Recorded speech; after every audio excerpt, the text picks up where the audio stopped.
right. Hello and welcome back to the Dojo Podcast, episode 9. My name is Kyle. I'm Logan. And I'm Thomas. And we're back with another episode. So, we're doing things a little bit differently this week. I'm your host for the week, and we're actually not going to talk about sports first. We're going to save that until the end. So, if sports are your jam, make sure you stick around. Yeah, we figured sports was like the easiest segment to kind of shrink if the other things ran over, whereas if we do 15 minutes of sports and then we get to talk about how hot Iron Man is for 5 minutes, then not ideal. So we're moving sports to the end. Sounds good. So let's just jump right into it. Game of Thrones. You guys don't watch it. Well, you kind of do now. I have watched the last 3 episodes, so I basically have watched all of them. No, but yes. The season finale will have aired by the time this airs, so maybe my mood at least will have changed about it. But right now, it sucks, and I'm just the last season has just been. Season 7 was shitty as well, but everyone who was oh, it's not that bad. But now it's everyone's on the hate train, so pretty great. How do you guys feel about it? Sorry. A lot of the stuff I've been seeing on Reddit is people just putting these memes out about, they're comparing it to other shows with historically bad endings and bad last seasons, whatever. So I'm just coming from that perspective. I watched Dexter, and Dexter had a pretty last couple episodes were pretty questionable. So I kind of relate to that in a way. But I know Kyle's not a big TV show guy, but yeah, what I do you don't know. think? I've been in it's been fine so far, but I personally don't really have an opinion one way or the other. I've been enjoying what I have seen, from a visual effects standpoint and that kind of thing. But from all the characters, I got super confused just hopping in. Logan and Vincent were trying to explain to me oh, that's Jorah Bran, Mormont and that's or something this that. random bloke. And each time it panned the camera, they're bang, bang, bang, main character, main character. Most of them, I don't want to say that, but yeah, there's just a lot of characters. I'll say, yeah, I mean, it must be hard jumping in from our perspective of missing 6-7 seasons of character development and then just being yeah, I mean, seeing all the everything that goes into it, there's a lot of work that goes into it. I think it's pretty cool. But what were you gonna say, Logan? I was just gonna say, spoilers. There will probably be a spoiler that flies out of one of our mouths. Because you guys have never seen it, and I've seen all of them. I have not I'm not a super fan that's seen every season 8 times or whatever. Knows I don't even know half the character's name, to be honest. It took me 30 seconds to come up with Bran's name in the season premiere, but it's hard having this 7 seasons of character development. And so you guys, you said, you're oh, it looks, it's good to me because it's visually good.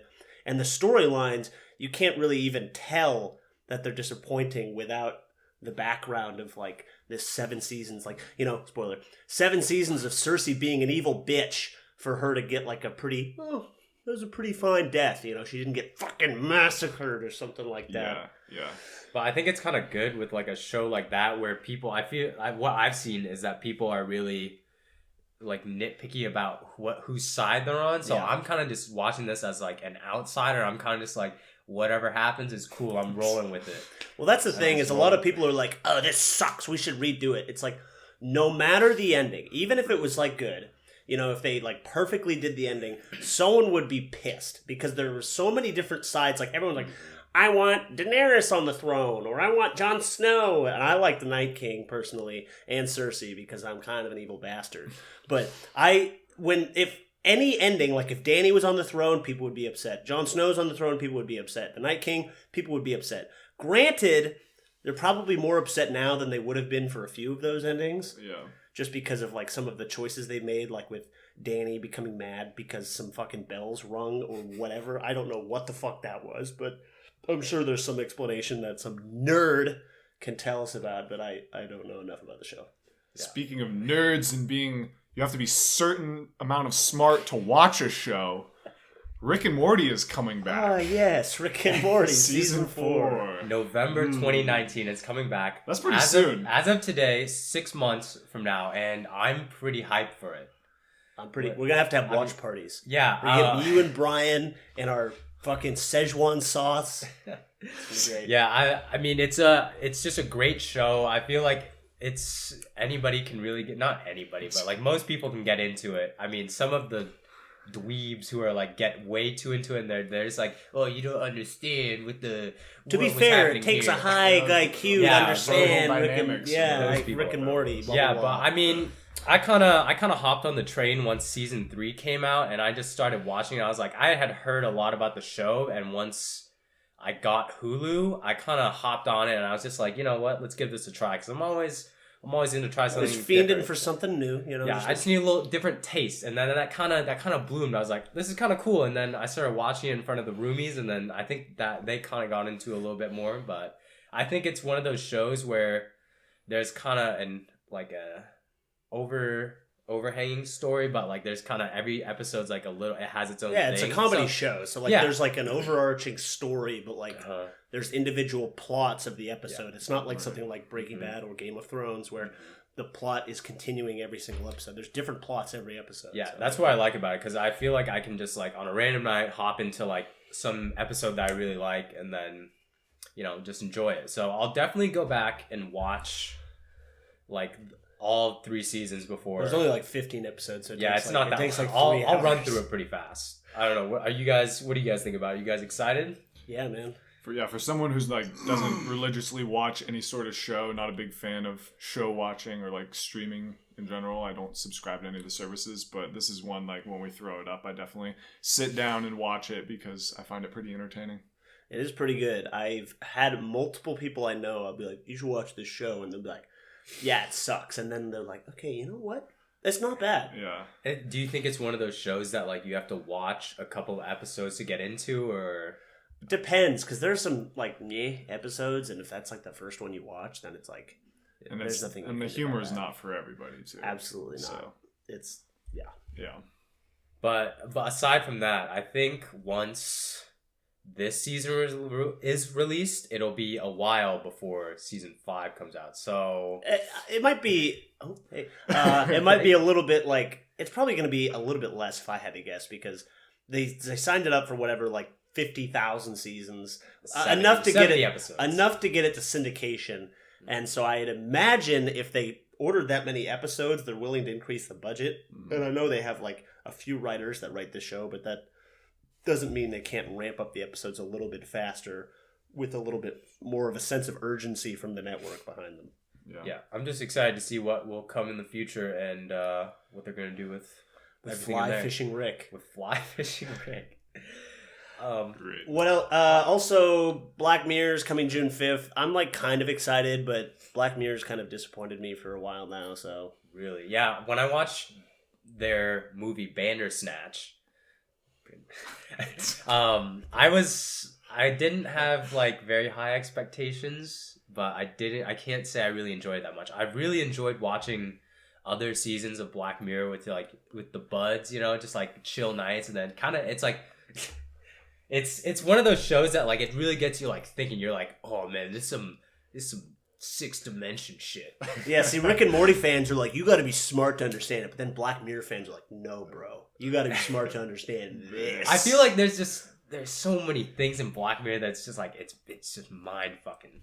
Here's the thing, though. I don't know. I still really like Black Mirror, but half the episodes are, what if insert technology but bad, and that's just like the theme of every episode. And then like there's a bunch of episodes where it's like kind of been the same thing, where it's like, what if we put a human consciousness in a computer? And they've done that like, I don't know, there's like 15 episodes. They probably did that in at least 5 of them. And it's like, all right, guys. It's getting a little repetitive to you. We get it, yeah. It's kind of like the new Twilight Zone. I do think, because the new Twilight Zone, Jordan Peele producing, we've watched a little bit of it. It's all right. I think Black Mirror is like way better.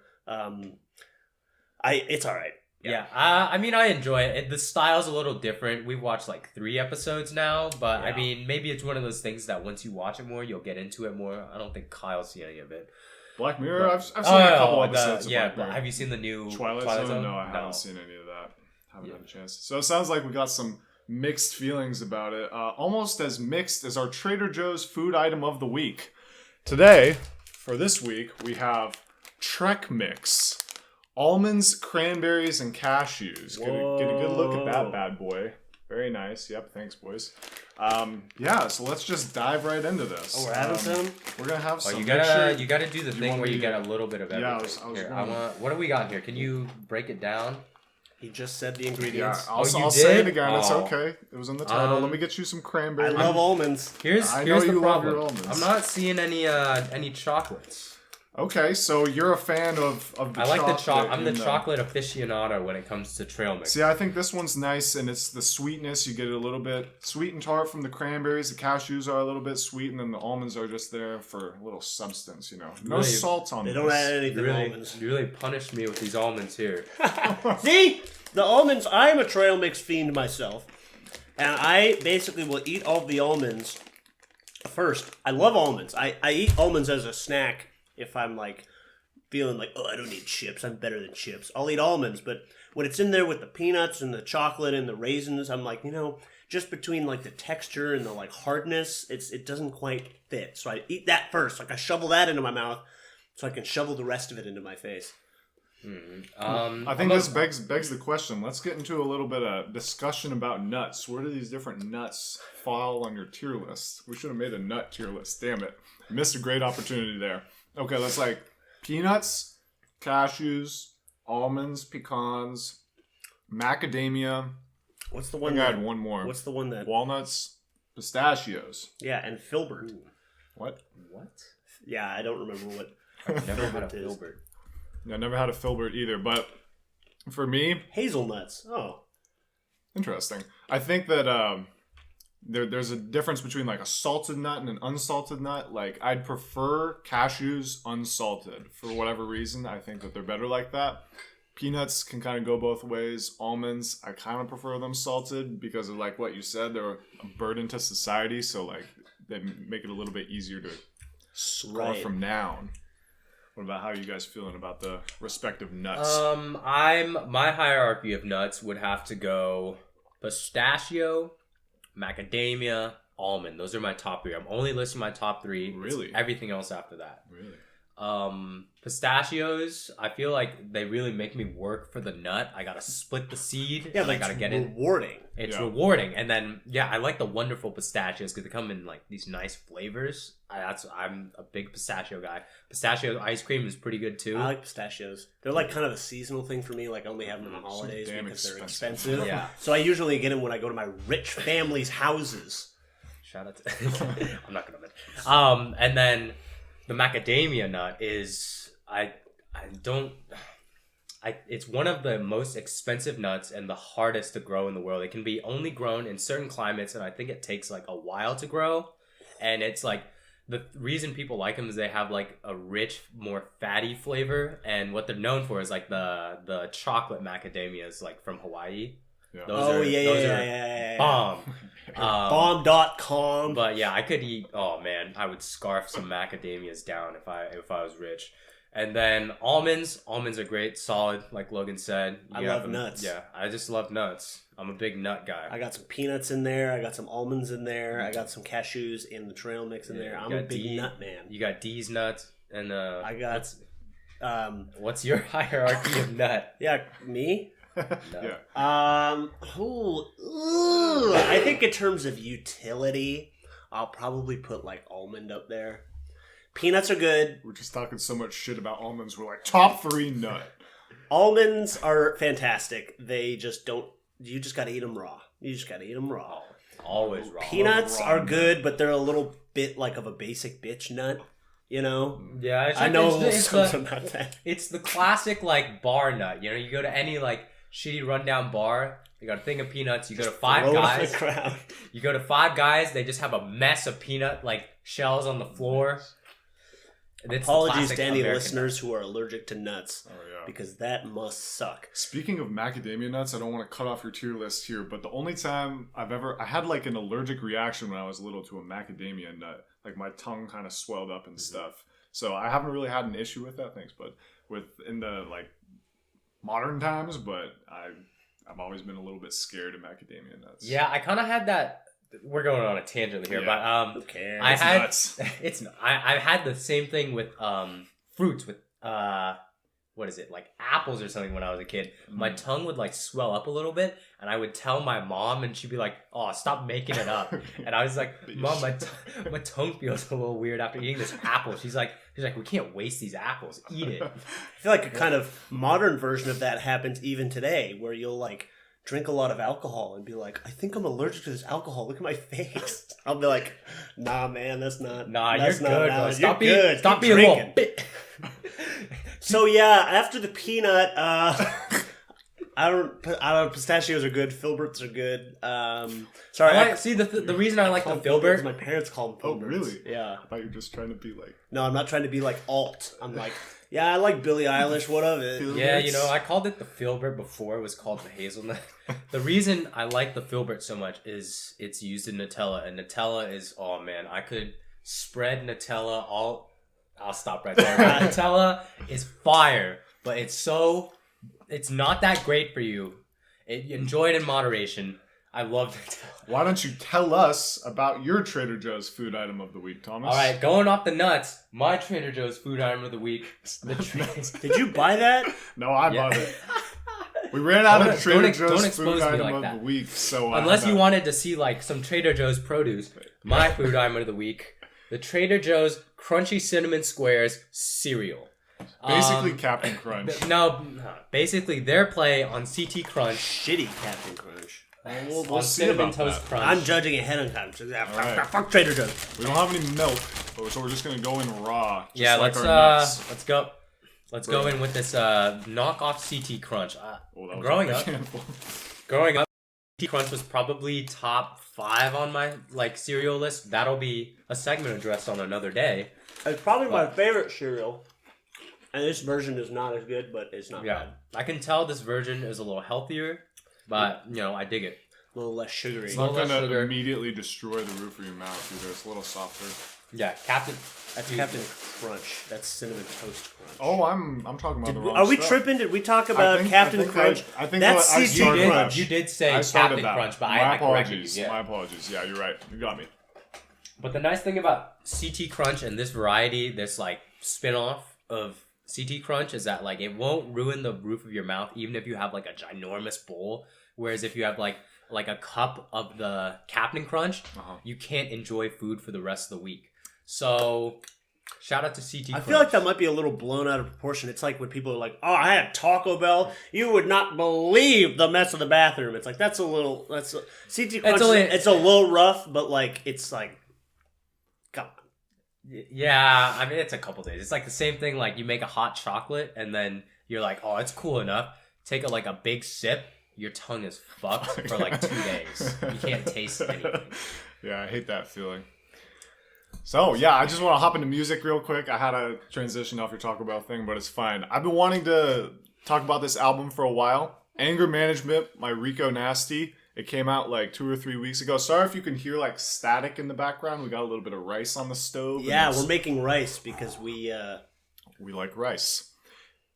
Very good album. Lots of anger. It's 20 minutes, 9 tracks. It's a fast listen, and yeah, angry stuff. Speaking of angry stuff, Denzel Curry got a new track. Ricky, not that angry. It's more of like a family-related track. He's talking about the influence his parents have had on him growing up. Really like that one. And then I've actually listened to it. Yeah. I like it as well. have you gotten the chance to? I don't remember what it sounded like, which is not a good sign, but I listened to it and I liked it.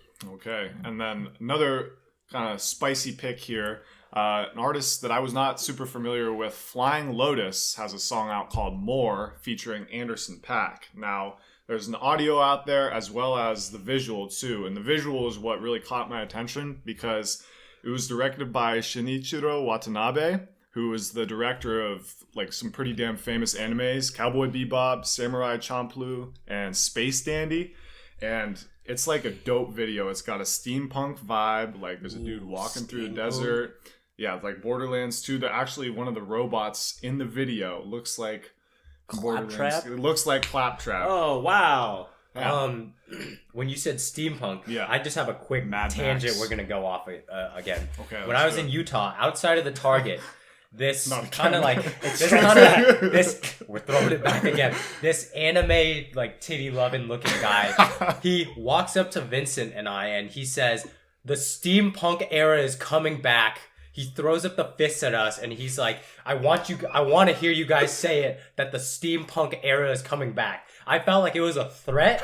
Dude, that guy, I was like, boss. This was a fedora neckbeard guy. He scared me, bro. I was like, I swear, it was just like, I was like, Milady. yeah, steampunk, yeah, sure. And I was just like, yeah, and I was like, and that was the moment I realized. Dude, I would have been like, targeting Utah. Steampunk era returned! And then he would have just like left me alone, I feel like. No, I felt like this guy would have, like, he would have pulled the AK out of his, like, backpack and just shot me down right there in front of it. Just, yeah, dude, that would have been lit. Sounds like a flip phone. Lit. No, yeah, that guy was, that just reminded me of that. Bad memories of Utah. Sorry about that. That's right, you're good. We got like 10 minutes. I know. We'll take it as it comes. But one thing I wanted to... That's not even a... Dude, it's an expression. Another music-related thing. Am I right? I was scrolling through IG the other day, and I come across a post from my favorite rapper of all time, Lupe Fiasco. I know that's a weird thing. Side note. But he was posting about this new study that came out showing that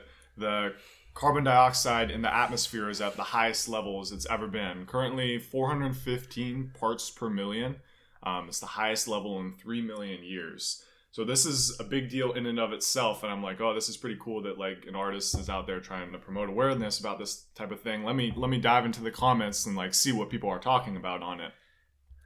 And there were so many doubters. There were so many people with different reasons, like this is false. Why are you spreading this information? And I took note of a couple of them here. So one of the common questions was, who was there to measure the the CO2 then? Like, who was there to measure the carbon dioxide? If it was 3 million years ago, there was no scientists. Well, the answer is there were ice cores, like there's been deposits in the ice, so scientists are able to drill down, remove some ice, and then take samples of what the levels of the carbon dioxide are in there. So that's pretty cool. Same thing, they do that with like sediment deposits.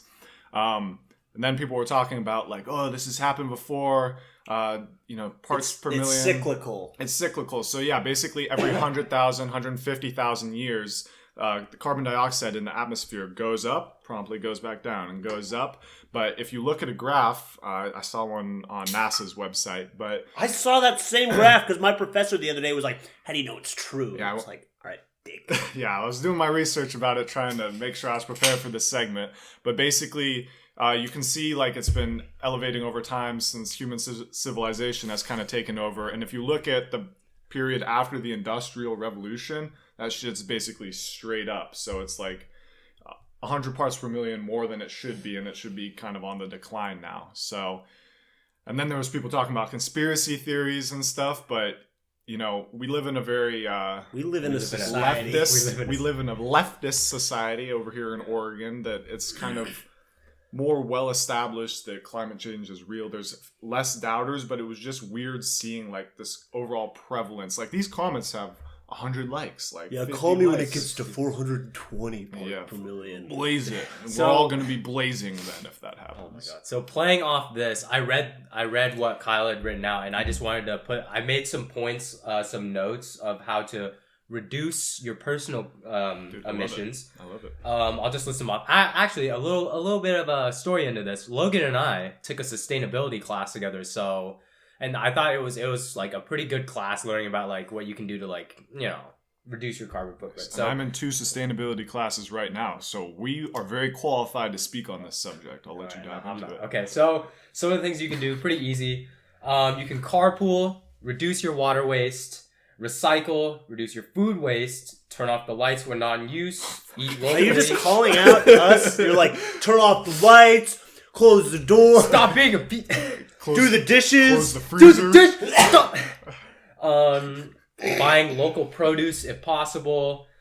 Something that is a little bit more controversial, reducing your meat intake, because meat consumption is pretty it's a high polluter. It's a high polluter. So I mean, even if you make an effort to like once a week not eat meat, if a bunch of people did that Meatless Monday. Meatless Monday.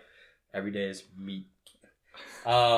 Reusable grocery bags and not using single-use items. Yeah, like that's a big one. Yeah, plastics and stuff. The main thing is, I'd say, in order for us to kind of combat this global climate change dilemma. We're going to have a serious cultural shift, not only as a country, but as a world. And everyone's like, why do we have to do it if China and all those other countries aren't doing it? It's like, well, we lead by example, right? If we went totally sustainable and green, and then, we go from there. So I think that everyone who's like, we shouldn't do it because no one else is, that's a fucking shitty argument against it. And the other solution is going the Thanos route and just... We could just kill everyone. Let's all take some pills at the same time. Wow. Just big genocide. See you guys on the other side. All right, do you want to get into your segment? Because we got like 5-ish minutes. Yeah, I don't know if it's the best thing. Maybe we can just finish up with some sports. We promised it. We'll just throw that bad boy in there. The segment, I can take it or leave it. You know what? I kind of like what we did with the renewable energy thing here. That brings me happiness. So let's finish with some sports. I'll do you one better. Okay. Sports. The Blazers out of the frying pan into the fire. They are now facing the Warriors. Eastern Conference Finals. You're familiar. It's the Greek Freak versus a fun guy. The Pelicans got the number 1 pick. Knicks got the 3rd. Lakers got the 4th. Who gives a shit about the Grizzlies? But they got the 2nd. So your segment. My segment. Okay, yeah. Well, I just kind of wanted to talk a little bit about our scholastic experience. Basically, everything we've went through for these past years and years. It's all culminated to this point. We're graduating in about exactly a month now. Oh boy. So it's coming up real quick. And I've known you guys for a while. Logan, I've known you for... Did you go to Valley Catholic preschool? No. Okay, I've known you for 17 years then? 18 years? I've Yeah. known you for 8 years. Yeah. So been through this shit for a while now. And was it all worth it? Was school worth it? Was coming to college worth it? Was it worth it? I mean, it's worth it in that we need the college degree to earn money. I've enjoyed my time here at Oregon State. I remember at Beaverton, my mom was like, "Oh, you got to enjoy your time," and I was like, "Fuck Beaverton!" Like, when I become rich, they're not getting a cent. But Oregon State's been pretty good to me. I thought you meant your parents. No, my parents, they'll get their due. Don't you worry. But if you're. But yeah, I don't know. I've liked my time here at Oregon State. Beaverton less so. So yeah. Yeah, I'm in the same boat as you. I mean, Beaverton was a good experience, but I feel like high school there's a lot of things people talk about high school not always setting you up the best for a college education. And granted, there are routes that you can take out of high school and be successful that doesn't include going to college. Trade school. Vocational. YouTube influencer. Instagram. Follow model. us on YouTube. It's on TikTok. Yeah, hopefully you're already subscribed if you're watching this. But I think for people who know what they want to do and they have the opportunity to go through college, it can be a good investment. Mm-hmm. And I've enjoyed my time here. School is now that we're going to graduate, and I'm going to hate my life because it's not going to be as dope as it is right now. Yeah, I mean, now it's just there's a difference between having to just, go through your classes, just do your thing, be on your own schedule, and then versus doing the 9 to 5 and just going through the routine every day, working for the weekend. Let's start a business together, and then we don't have to work 9 to 5. Once this podcast once this podcast takes off, our production umbrella company is the dojo is going to branch out. The podcast is going to be an integral part, but it's not going to be the whole thing. And I'm talking to everybody that hasn't supported us from the beginning. You won't get your own podcast under our media umbrella company. How many podcasts are we going to have under the umbrella? We'll probably branch off into our own sports thing. There will be a bunch of stuff. We'll cater to a large audience. So yeah, support us on Patreon. We don't have a Patreon. One final thing I wanted to wrap up with, you kind of mentioned a little bit there, being a little unsatisfied or not feeling like you were fully prepared for college, or that's something that people worry about. What type of classes would you have liked to take while you were forcibly put into public school? Until you're 16 years old, you're legally bound to go to school. In high school, yeah. In high school, I would have liked to take like real life stuff, you know. Yeah, like how to do nutrition, taxes, home ec, cooking. Yeah, cooking. How to sew my jeans. Or something yeah, exactly. Like that. Just like basic life skills that you need every day. Like they're like, nah, fuck you. You got to take 18th century European history instead, which is great. Here's PEMDAS, But order of operations for the average person, like if they're not going to university, they don't need that shit. They need actual life skills, and we don't have it. So at it, government. Yeah, I know. Like graduate, or we finish our first year of college. You know, move out of the dorms, no longer on that meal plan. You start living in your own apartment, and you're like going to Freddy's for the first time. You're like, what do I buy? I should have paid attention all those years. My mom was in the kitchen. I know those last couple of years, Mom, you were trying to teach me how to cook, trying to teach me all this stuff. I messed up. I'm sorry, but you know, trying to eat well now. Dang, that just got really deep. And on that note, thank you for watching this episode of the Dojo Podcast. It's brought to you by Trader Joe's. No, we're not sponsored. Watch. Cut the damn check, Trader Joe's. Self-loathing. It's sponsored by Vincent Toff Fishing Company. Oh, yeah. Hire Vincent to take you out on fishing tours. And then while he's there, he has his own kiln and what's the thing called that you throw on? Yeah, he has a wheel and kiln that he brings out on the little boat. So he rows out, fishes, throws, fires some clay, and then he grills the fish in the kiln. In the pot. In the kiln. And then you eat it. And then you eat it. Thank you for watching. Tune in next week.